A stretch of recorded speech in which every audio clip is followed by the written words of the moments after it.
నమస్కారం అందరికీ. నేను మీ అరుణని. ఈరోజైతే మరొక వీడియోతో మీ ముందుకైతే వచ్చేసాను. శనగపప్పు గారెలండి, వడలని కూడా అంటారు. ఈ రెసిపీ అయితే మా అత్తగారు ఎలా చేయాలో చూపిస్తారు. ప్రాసెస్లోకి అయితే వెళ్ళిపోదాం రండి. హాయ్ ఫ్రెండ్స్, ఈరోజు సాయంత్రం శనగపప్పు వడలు చేస్తున్నాను. మంచి క్రిస్పీగా. దానికోసం నేను ఈ గ్లాసున్నర శనగపప్పు తీసుకున్నాను. దానికి నేను శుభ్రంగా పప్పు కడిగేసి 2 సార్లు నానబెట్టుకున్నాను. దాంట్లోకి మాత్రం సైజు అల్లం ముక్క, 1 స్పూను జీలకర్ర, కొద్దిగా వెల్లుల్లి రెబ్బలు, 2 పెద్ద సైజు ఉల్లిపాయలు తీసుకున్నాను, 6 పచ్చిమిరపకాయలు తీసుకున్నాను. జీలకర్ర, వెల్లుల్లి రెబ్బలు, అల్లం ముక్కలు ఇవన్నీ వేసి నేను ఇప్పుడు మిక్సీ చేసుకుంటాను. పప్పు వేసి తర్వాత ఈ ఉల్లిపాయల్ని దీంట్లో వేసి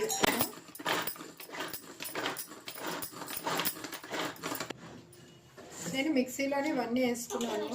ఇప్పుడు కొద్దిగా పప్పు వేసి బరకగా నేను మిక్సీ పట్టుకుంటాను దీన్ని. అలా అయితే బాగా కరకరలాడుతూ చాలా టేస్ట్గా వస్తాయి.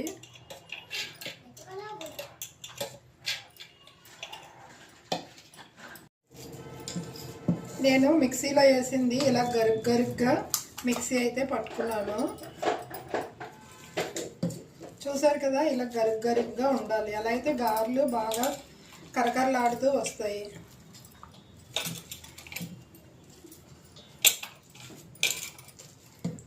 ఒక వాయి అయితే చేసుకున్నాను. ఇంకా రెండోది కూడా చేసి తీసుకొస్తాను. దీంట్లోకి పచ్చిపప్పు కూడా నేను కొద్ది పప్పు తీసి దీంట్లో వేస్తున్నాను.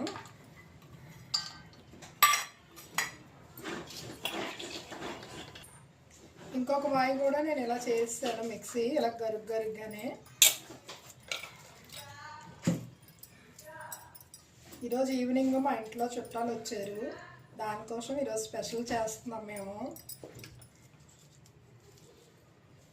ఉల్లిపాయలు, పచ్చిమిరపకాయలు అయితే నేను ఈ విధంగా మిక్సీ చేసుకున్నాను. ఇలా చిన్న ముక్కలు బాగా చేసుకున్నాను. ఈ మొత్తం ఉల్లిపాయలన్నీ ఇందులో వేసుకుంటున్నాను. దీనికి నేను టేస్ట్కి తగ్గట్టుగా సాల్ట్ యాడ్ చేస్తున్నాను. ఈ స్పూన్తో స్పూన్నర సాల్ట్ యాడ్ చేశాను. ఇది మొత్తం అంతా ఇలా మనం కలుపుకోవాలి. ఈ విధంగా మొత్తం అంతా మిక్స్ అయ్యేటట్టు కలుపుకోవాలి. ఈ ఉల్లిపాయ ముక్కలు, ఈ శనగపప్పు మిక్సీ పట్టుకునేది, తర్వాత ఈ మొత్తం ఈ మిశ్రమం అంతా ఇలా కలుపుకోవాలి. ఇప్పుడైతే నేను ఈ మిశ్రమం అంతా మొత్తం బాగా కలిసేటట్టు కలిపేసుకున్నాను. ఇప్పుడు మనం నెక్స్ట్ స్టవ్ ఆన్ చేసి గారెలు వేసుకుందాం. నేనైతే మిక్సీ పట్టుకున్నాను. మీరైతే గ్రైండర్ కూడా చేసుకోవచ్చు. ఈ పచ్చెలపప్పు ఇలా వేయడం వల్ల గారెలు బాగా క్రిస్పీగా వస్తాయి. తర్వాత ఏంటంటే పొడిగా ఉండకూడదు. పొడిగా ఉంటే ఆయిల్లో వేసిన తర్వాత విడిపోతాయి గారెలు. ఇలా చేసుకుంటే మనం చక్కగా ఇలా ముద్ద అయ్యేటట్టు చూసి దీన్ని ఇలా చేసుకుంటే బాగా వస్తాయి. చిన్న సైజు కొంచెం ఉండ తీసుకొని దీన్ని ఇలా పలుచగా చేసుకొని వేసుకుంటే చాలా టేస్టీగా గారెలు బాగా వస్తాయి. ఎక్కువ వాటర్ వేసారంటే మెత్తగా అయిపోద్ది, పేస్ట్ లాగా అయిపోయి ఇంకా అది గారెలు టేస్ట్ ఉండదు. నూనెలో కూడా వేయగల అది మెత్తదనం వచ్చేస్తుంది, క్రిస్పీగా రాదు. కొద్ది వాటర్ అంతా మొత్తం వంపేసి కొద్దిగా నీళ్ళు చేసుకొని ఇలా గరుగ్గా చేసుకున్నట్టుగా అయితే గారెలు బాగా వస్తాయి. నేను కొత్తిమీర అయితే ఇందాక వేయడం మర్చిపోయాను. ఇప్పుడు కొత్తిమీర కూడా యాడ్ చేశాను. కొత్తిమీర వేస్తే ఇంకా కూడా టేస్ట్ చాలా బాగుంటుంది. దానివల్ల మళ్ళీ కొత్తిమీర వేసి నేను మొత్తం ఇదంతా కలిసేటట్టు బాగా కలుపుకుంటున్నాను. కొత్తిమీర వేస్తే ఫ్లేవర్కి చాలా టేస్ట్గా ఉంటాయి. నేను ఇప్పుడు కళాయి పెట్టాను, స్టవ్ ఆన్ చేస్తున్నాను. డీప్ ఫ్రైకి సరిపడగా ఆయిల్ పోసుకుంటున్నాను.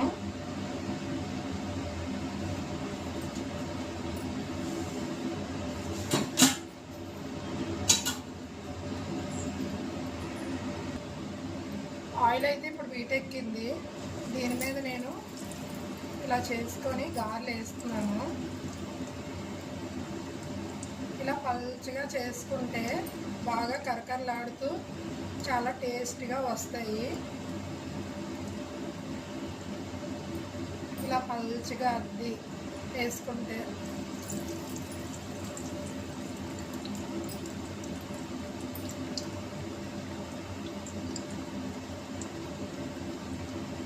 మంట కూడా ఐదింట్లో కాకుండా మీడియం సైజులో పెట్టుకొని వేపుకుంటే చాలా బాగా వస్తాయి. ఇప్పుడు ఇలా వేగుతున్నప్పుడు నెమ్మదిగా ఇలాగా తిప్పుకుంటే ఇప్పుడు గారెలు అయితే ఇలా వేగాయి కదా, వీటిని మనం ఇటువైపు కూడా ఇలా తిప్పుకుందాము. రెండు వైపులా బాగా వేగిన తర్వాత దీన్ని మనం అప్పుడు తీసుకుందాము. చూసారు కదా ఎంత బాగా మంచి కలర్తో చాలా అందంగా బాగా వస్తాయి. ఇప్పుడు మనం ఈ గారెలు అయితే వేగిపోయాయి కదా, తీసుకుందాము.